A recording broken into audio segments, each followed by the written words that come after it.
নমস্কার বন্ধুরা, অ্যাস্ট্রোলজার প্রিয়াঙ্কা চ্যানেলে সবাইকে স্বাগত জানিয়ে আমি প্রিয়াঙ্কা শুরু করতে চলেছি আজকে বৃশ্চিক রাশি জুন মাসের রাশিফল।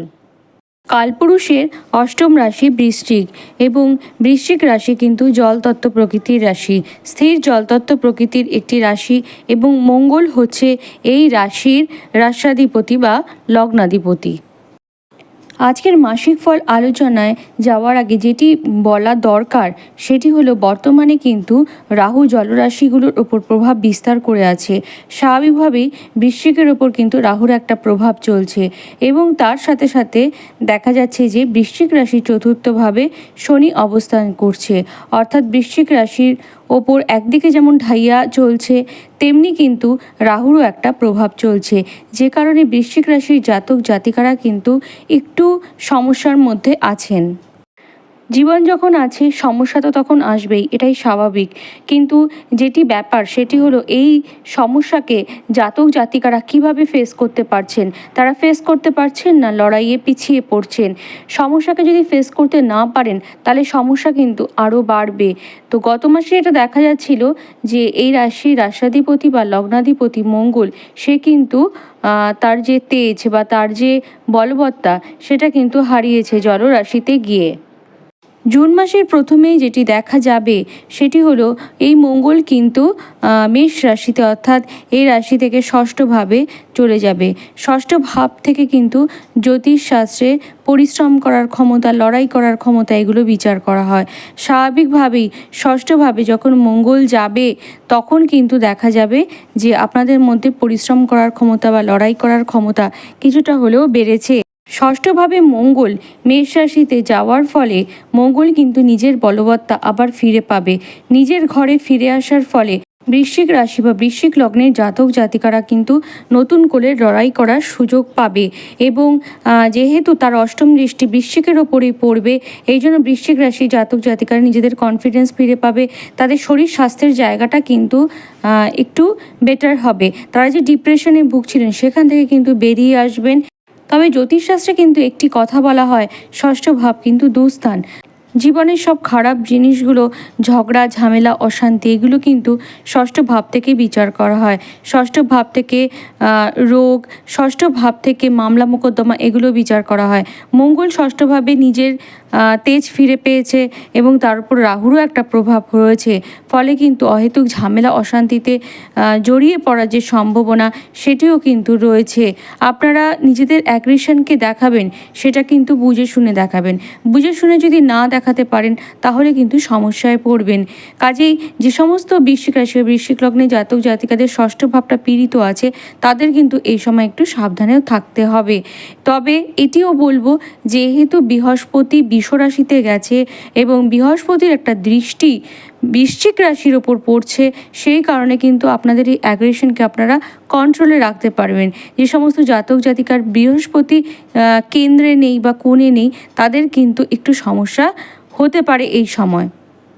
আবার বৃশ্চিক রাশি ষষ্ঠভাবে কিন্তু শনিরও একটা প্রভাব রয়েছে, অর্থাৎ মঙ্গল, রাহু এবং শনির এই তিনটে পাপগ্রহের একটা প্রভাব ষষ্ঠ ভাবের ওপর রয়েছে।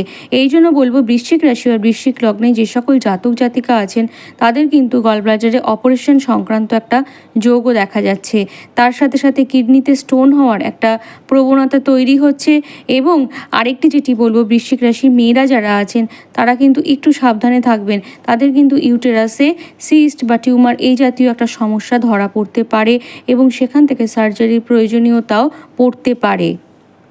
তবে যত যাই হোক না কেন একটা ব্যাপারে আমি আশ্বাস দেব, যেহেতু একাদশভাবে বৃহস্পতির একটা প্রভাব পড়বে তার জন্য কিন্তু দেখা যাবে যে আপনাদের রোগের যে ট্রিটমেন্ট সেটি সঠিক ট্রিটমেন্ট পাবেন, ভালো ডাক্তারের সহায়তায় আপনারা সুস্থ হয়ে উঠবেন এবং তার সাথে সাথে যেটি বলবো, আপনাদের যে এই খরচ বা খরচা সেটাও কিন্তু আপনাদের আওতার মধ্যেই থাকবে।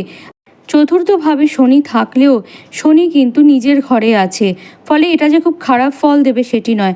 চতুর্থ ঘর সুখস্থান, ফলে জ্যোতিষশাস্ত্রে এটি বলা হয়ে থাকে যে চতুর্থ ঘরে কোনো পাপগ্রহ থাকলে একটু সমস্যা আসে। শনির ক্ষেত্রে দেখা যায় যেটা শনি মানুষের মধ্যে একাকিত্ব নিয়ে আসে, শনি ডিপ্রেশন, ফ্রাস্ট্রেশন এসব নিয়ে আসে। সাধারণত দেখা যাবে যে বৃশ্চিক রাশির জাতক জাতিকাদের যাদের চতুর্থ ভাবটা পীড়িত আছে, এই সময় দেখা যাবে যে তাদের মধ্যে একটু ফ্রাস্ট্রেশন আসছে এবং তাদের যে গৃহের যে মেম্বার অর্থাৎ বাড়ির যে মেম্বার তাদের সাথে কিন্তু একটু দূরত্ব তৈরি হচ্ছে। এমনকি চতুর্থভাবে শনি থাকলে অনেক সময় বিদেশ যাত্রা হয়। তো যে সকল জাতক জাতিকারা এই সময় বিদেশে যেতে ইচ্ছুক তাদের এই সময় বিদেশ যাত্রা বা বাড়ি থেকে দূরে যাওয়ার যে প্রবণতা সেটি কিন্তু বাড়তে পারে।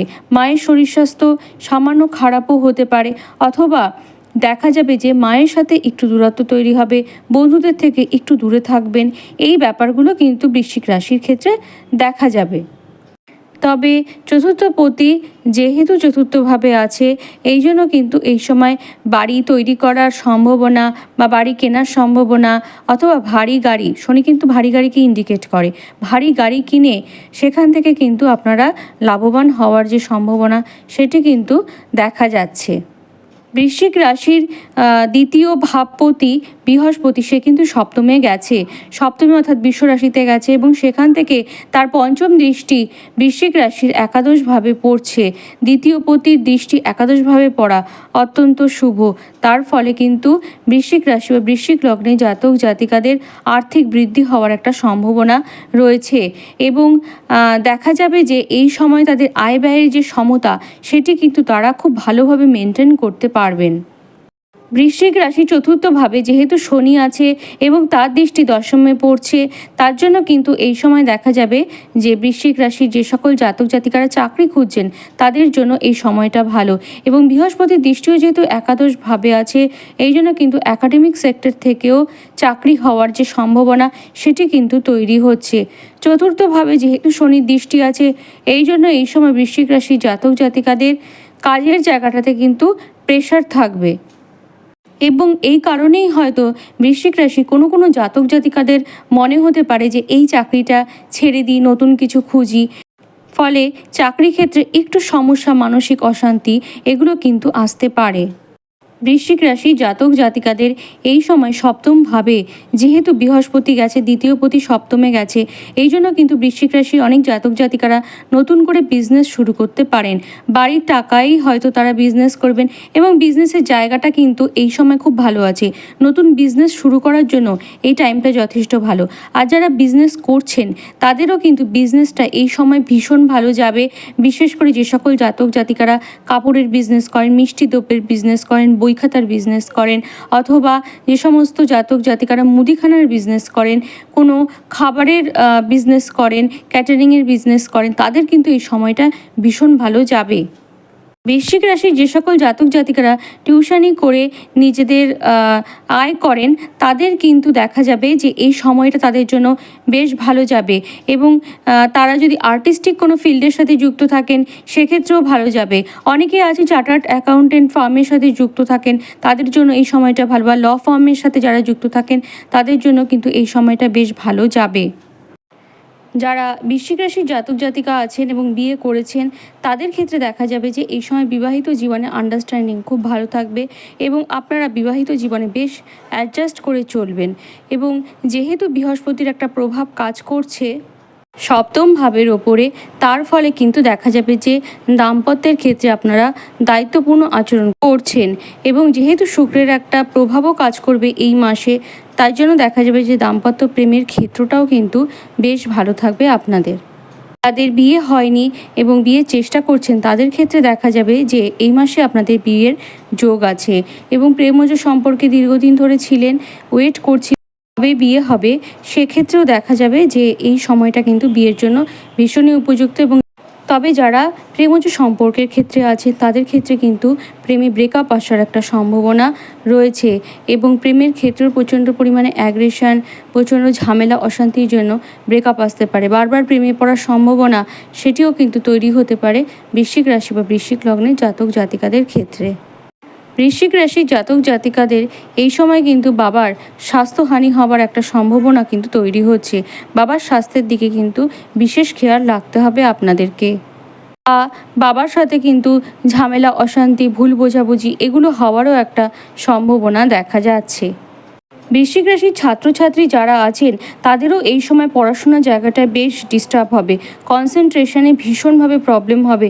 যদি না ছাত্রছাত্রীদের বৃহস্পতি, বুধ, শুক্র এবং রবির ক্ষেত্রটা খুব ভালো না হয়, সেক্ষেত্রে কিন্তু পড়াশোনার ক্ষেত্রে ইয়ার ল্যাক হওয়ারও একটা সম্ভাবনা তৈরি হচ্ছে। এমনকি যারা উচ্চশিক্ষার সাথে যুক্ত আছেন তাদের ক্ষেত্রেও কিন্তু দেখা যাবে যে উচ্চশিক্ষা হয়তো স্টপ হয়ে গেল, উচ্চশিক্ষা কোনো কারণে বাধাপ্রাপ্ত হলো।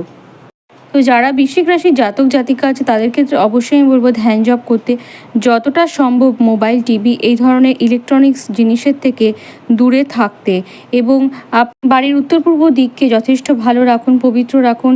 সেখানে চেষ্টা করুন দেবদেবীর আরাধনা করতে এবং বাড়ির মধ্যে মাকড়সার ঝুল সেটা কিন্তু কিছুতেই জমতে দেবে না, সেক্ষেত্রে কিন্তু অনেক সমস্যা আসে, অর্থহানি হয়।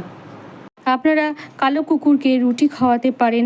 শনিবার দিন শনি মন্দিরে গিয়ে কালো তিল এবং সর্ষের তেল সেটিও দান করতে পারেন। হনুমান চালিসা পাঠ করতে পারেন। কুকুরদেরও কিন্তু যতটা সম্ভব আপনারা খাওয়াতে পারেন, এতে রাহুর অশুভত্ব অনেকটাই কমবে। আজকের মতো এ পর্যন্তই। আপনারা ভালো থাকুন, সুস্থ থাকুন। এ মাস আপনাদের খুব ভালো কাটুক এই কামনা জানি আজকের মতো ভিডিওটা এখানেই শেষ করছি। নমস্কার।